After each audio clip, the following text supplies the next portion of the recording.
Hey, NBA trade season's officially here. Jaren Jackson Jr. is going to the Utah Jazz in exchange for Walter Clayton Jr., Kyle Anderson, Taylor Hendricks, Georges Niang, and 3 future firsts. Wow. This is quite a move. I think it's great for both sides, and so let's talk about it. Let's start with Memphis. I feel like they're probably the better team to talk about first. They're just blowing it up. I think that's pretty easy thing to spot. This makes me wonder if Jaw's getting moved at the deadline. Is he getting moved this offseason? And what does his market look like? I know earlier in the season we heard and saw that there were other suitors for Jaw, people that wanted him. I don't know what any of those packages look like, but I feel like he is someone that will be on the move in the next couple days. But we'll have to see. This is going to be fun. Walter Clayton Jr., I think going to Memphis will be nice. I think he gets a lot more opportunity, and we can really see what he's doing. He's averaging like 7 points, I think, right now, so on decent enough efficiency. So we'll see how he thrives. Kyle Anderson is back. Memphis probably missed him a bit. What I'm most excited for with this team, though, is Taylor Hendricks is getting an opportunity to shine. I know oh gosh, I don't know the injury. I haven't given up on this guy though. I think it was his leg. He had some kind of leg break. I don't know if it was a little fracture. I don't know if it was a break. I'm misremembering now. But I want to see him back in action, and I think he will get a lot of play time over at Memphis, especially with Ja going to be gone and them not really being sure what their future looks like. And they got 3 firsts. That's really good. They got 7 picks between Desmond Bane and Jaren Jackson Jr. That's a great return. You might even be able to get a few for John Morant. So getting, let's say, like 8 or 9 first-round picks for those 3, great work by Memphis. I am actually really proud of what they're doing, and I think that this is a great move for them. Just to kind of blow it up, you now build around Cedric Howard and Zach Edey, I guess. I don't know who else you would do it around. I don't know if you're going to just tank and try to get someone out of this draft, whether it's a DeBonsa, a Pete. I don't know if they'll get the first. I don't think they'll get Peterson, but like I feel like DeBonsa could slip. I know Koa Pete's kind of down there in the rankings of where Memphis could end up. I think Cam Boozer goes too high, but there's a chance he slips. He's in the same DeBonsa tier. This can be fun. This can be really fun. I'm excited for what Memphis is doing.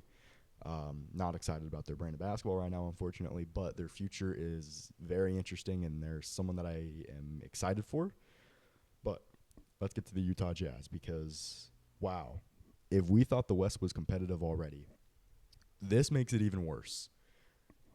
You're telling me that the Jazz can run out a potential starting lineup of Keontae George, Ace Bailey, Lauri Markkanen, Jaren, and Walker Kessler when they're all healthy? That's a good team. Unfortunately, for the rest of the teams in the West, that is a good team. And that is, a 16-win team right now? 16-win team. That looks scary. Now, I'm not saying they'll advance into the second round or anything, right? They can't this year, obviously. I'm talking more for next year because Walker Kessler's also hurt. They've got a lot going on there. But between Nurkic, between Jaren, between Kessler, between Markkanen, they have so many bigs. That I think this can be a fun experiment. Keontae George is obviously cementing himself as a star for this team and as a potential all-star in the future. I'm excited for what this team will do. This Utah Jazz basketball is back, I guess. This is going to be a competitive team. This is going to be a team that if they're in the play-in, you don't want to play them in the play-in, especially if they have home court advantage. I've obviously got Filipowski. Forgot about him. Apologies. He's going to be fun with the center group. So maybe he's the starter while Kessler's out. I don't know. I haven't kept up with much Jazz basketball. I know Nurkic is balling out, though. Shout out Big Nurk. Don't like what you did with Phoenix, but you know what? It's fine. You're not to blame. Does this mean the Utah Jazz are going into contention? Obviously, not next year, or maybe even the year after. But does this mean they make more moves and become a legit threat in the Western Conference? I don't know, but this is an exciting direction. I really like how Jaren fits with this group because we've seen for the longest time that if you play Jaren by himself as a 5, it's not, or even as a 4, but as the sole big, he's not as impactful, right? He won Defensive Player of the Year by basically roaming and getting a lot of stocks. He was impactful everywhere on the floor, and I think that's how you have to utilize him. I think the Jazz are doing a great thing by pairing him next to an elite defender in Kessler. I know Filipowski's a pretty good defender. They're putting him with Nurkic. Yeah, that's about all I can say for him, but they're putting him with legitimate bigs, which I think is the best move for his career. I think he is the prototype for what Anthony Davis says he wants to be, where he's just a 4 that is literally a pure, by all definitions, 4 and doesn't play the 5. But it's going to be exciting to see what he does in the Utah Jazz uniform. I don't know if they make any other moves. I doubt they do.